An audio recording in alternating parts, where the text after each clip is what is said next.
जय Shri Krishna. Radhe Radhe. I hope आप सब लोग बहुत अच्छे होंगे। चलिए भगवत प्राप्ति की चर्चा को आगे बढ़ाएंगे कि श्री कृष्ण क्या कहते हैं भगवत प्राप्ति में।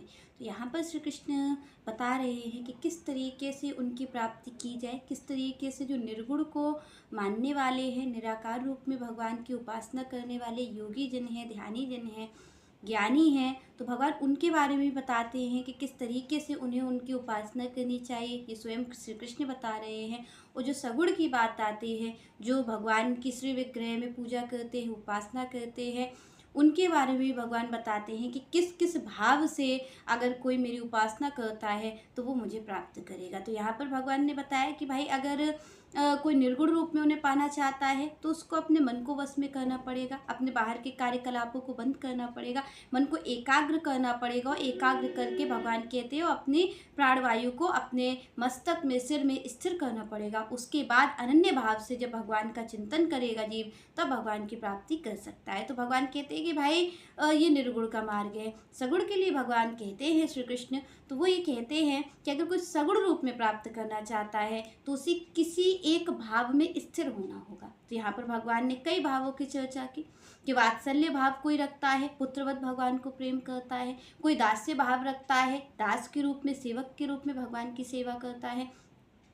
कोई उनसे सखा भाव रखता है तो मित्र के भांति उनसे प्रेम करता है, मित्र का भाव रखता है कि ये मेरे सखा है। कोई दाम्पत्य भाव रखता है कि श्री कृष्ण को अपना पति मानता है। तो इस तरीके के भगवान कहते हैं इनमें से कोई भी भाव अगर जीव का स्थिर है मेरे प्रति, तो भगवान कहते हैं उसे मेरी प्राप्ति होगी। ये मेरी बात है, भगवान स्वयं कह रहे अपने मुख से कि उसे मेरी प्राप्ति होगी अगर वो इन भावों में से किसी भी एक भाव में अपने आप को स्थिर कर लेता है तो उसे निश्चित रूप से मेरी प्राप्ति होगी। और यहाँ पर भगवान क्या कहते हैं कि भाई अगर आप और हम कोई भाव रखेंगे, तो यहाँ पर श्री कृष्ण कहते हैं निश्चित बात भाई भाव कहाँ होता है, जहाँ प्रेम होता है। कोई भी रिश्ता हम बनाते हैं, चाहे वो संसार का हो और चाहे वो भगवान का हो। आप और हम ये समझते हैं कि अगर संसार का रिश्ता होगा तो हम उसमें प्रेम रखेंगे। प्रायोरिटी हमारी सबसे पहले ये रहेगी कि भाई हमें प्रेम को सबसे पहला स्थान देना है। और जब बात भगवान की आ जाती है तो आप और हम लोग पूजा पद्धति को आगे रखते हैं, उसमें हम प्रेम को नहीं रखते। उसको हम ये कहते भाई ज़्यादा से ज़्यादा माला जपेंगे,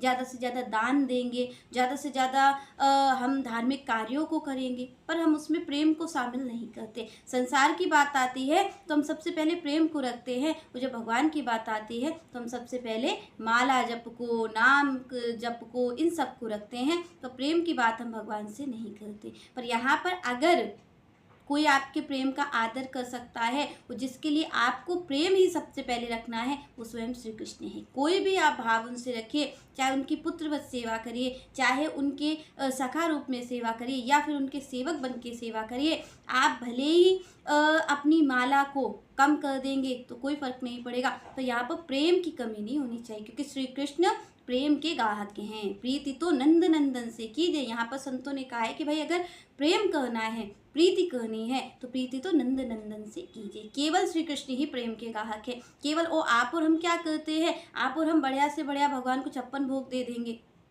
बढ़िया से बढ़िया हम उनको वस्त्र ला करके धारण करवा देंगे, बढ़िया से बढ़िया हम पूजा उनकी कर देंगे, पर हम कभी भी भगवान को प्रेम नहीं देते। आप और हम जो कमी रख देते हैं भगवान के लिए, वो प्रेम की रख देते हैं। हम उन्हें सब कुछ दे सकते हैं पर हम उन्हें प्रेम नहीं दे सकते। बस श्री कृष्ण की यही एक चीज़ है, उन्हें कुछ नहीं चाहिए आपकी, न तो उन्हें पूजा चाहिए, न उन्हें दान धर्म से कोई मतलब है, न आपके नाम से मतलब है। उनको मतलब केवल और केवल प्रेम से है, आपके शुद्ध प्रेम से मतलब है। भगवान कहते हैं भाई इन सब चीज़ों को आप एक और रख दो, और बस मुझे जिस तरीके संसार में आप और हम कुछ संबंध बनाते हैं, उस संबंध बना करके सबसे पहले उसमें हम प्रेम चाहते हैं कि भाई हम भी इससे प्रेम कर रहे हैं तो ये भी हमसे प्रेम करे। जब आप और हम सोचिए कि संसारिक लोग होकर के हमें प्रेम की आवश्यकता पड़ती है, तो श्री कृष्ण से संबंध जब हमें निभाना होगा तो क्या हमें प्रेम की जरूरत नहीं पड़ेगी? क्या हमारा धार्मिक चीज़ों से काम चल जाएगा? वो भी आपको करना है। तो सबसे पहली चीज़ अगर है, आप भगवान के लिए 56 भोग भले ही ना बना पाएँ, आप उनके लिए एक भोग बनाइए, पर उसमें प्रेम सम्मिलित करिए। आप और हम घर में किसी के लिए भोजन बनाते हैं, और भोजन हम बनाएं और भोजन बना करके अगर उसमें प्रेम का मिश्रण नहीं हो तो वो भोजन कैसे कोई पा सकता है? अरे कोई संसार का व्यक्ति भोजन नहीं पाएगा, श्री कृष्ण कैसे पाएंगे? कुछ संसार के व्यक्ति के सामने आप भोजन रख दीजिए, 56 भोग रख दीजिए और उससे प्रेम भरी 2 बातें ना कहिए आप, तो वो उस भोजन को ग्रहण नहीं करेगा, वो भी नहीं करेगा। जब संसार का व्यक्ति नहीं कर सकता है तो संसार बनाने वाला वो जगतपति कैसे ग्रहण कर लेगा बिना प्रेम के। तो आप और हम लोग भोजन तो भगवान को देते हैं पर कभी भी वो प्रेम नहीं देते। वो श्री कृष्ण प्रेम के ग्राहक है, वो प्रेम का ही सौदा करते हैं, वो प्रेम ही देते हैं और प्रेम ही लेते हैं, उन्हें और चीज़ों से मतलब नहीं है। तो आप और हम जो भी कार्य करें उसमें प्रेम का मिश्रण होना चाहिए। प्रेम सबसे पहली चीज़ है भगवान के लिए। भगवान की भक्ति में सबसे पहले अगर श्री कृष्ण को पाना है तो आपको प्रेम की उपासना करनी। सबसे पहले उन्हें प्रेम भाव रखना है, अपना भाव। जब क्यों भगवान ने भक्ति मार्ग को श्रेष्ठ कहा? क्योंकि इसमें प्रेम रहता है, क्योंकि इसमें अनन्य भाव। आप और हम देखें संसार में हमारा क्यों मन इतना उलझा है? क्योंकि संसार में हमने प्रेम किया है। श्री कृष्ण में क्यों नहीं मन लगता? क्योंकि श्री कृष्ण से हमने प्रेम नहीं किया है। और जिस दिन हम श्री कृष्ण से प्रेम कर लेंगे तो उसी तरीके हमारा अनन्य भाव, हम बिना किसी नाम जप के, बिना किसी उसके हम भगवान से प्रेम कर लेंगे। तो ये आप देखिए, ये जो नाम जप है, जो सेवा है, ये किस लिए है? ये केवल और केवल इसलिए है कि हमारी कृष्ण में आसक्ति हो जाए, हम श्री कृष्ण से प्रेम करने लग जाए। बस इस चीज़ के लिए सारे साधन हैं। सारे साधन श्री कृष्ण को पाने के लिए नहीं, श्री कृष्ण से प्रेम हो जाने के लिए है। आप और हम माला जप करते हैं, आप और हम लोग दान करते हैं, हम उनके दर्शन करते हैं, संतों का सम्मान करते हैं। किस लिए करते हैं? जिससे कि हमें श्री कृष्ण में आसक्ति हो जाए, श्री कृष्ण से प्रेम हो जाए। इसीलिए साधन है। क्योंकि जिस दिन प्रेम हो जाता है श्री कृष्ण से, उस दिन तो अनन्य भक्ति, अनन्य चिंतन अपने आप शुरू हो जाता है। क्योंकि आप देखिए संसार में आप और हम जब प्रेम को मिश्रण करते हैं, प्रेम को पहले स्थान देते हैं, तो क्या होता है? हमें उसका अनन्य चिंतन होता है। हम उसके लिए भोजन बनाएंगे, हम उसके लिए वस्त्र लाएंगे, तो हमारा प्रेम उसमें शामिल होता है। बस श्री कृष्ण के लिए हमारा प्रेम शामिल नहीं होता है। तो ये सारी विधियाँ केवल प्रेम के लिए हैं, भगवान से प्रेम हो जाए। तो आप और हमें भगवान के लिए भोजन भी बनाना है, तो सबसे पहले हमें उसमें प्रेम का मिश्रण करना है, प्रेम रखना है सबसे आगे। श्री कृष्ण के लिए प्रेम की ही आवश्यकता उन्हें है। बाकी आप उन्हें भोजन दीजिए तो वही तो आप और हमें देने वाले हैं।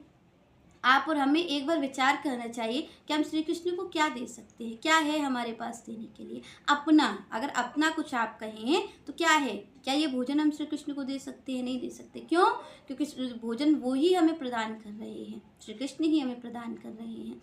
क्या हम उन्हें कोई सेवा दे सकते हैं? अगर हम सेवा की बात करें तो ये सेवा, ये हाथ, ये सारे शरीर के अंग देने वाले स्वयं श्री कृष्ण ही हैं। तो आप और हम क्या कर सकते हैं? आप और हम प्रेम दे सकते हैं। जो शुद्ध प्रेम है हमारे हृदय का, वो हम श्री कृष्ण को दे सकते हैं। अपना मन हम श्री कृष्ण को दे सकते हैं क्योंकि वो हमारा है। तो इस चीज़ को हम दे सकते हैं, बाकी सब चीज़ कृष्ण की ही है। तो यहाँ पर आप और हम लोग सेवा करें, पर उसमें सबसे पहले प्रेम की महत्वता दें। अच्छा, इस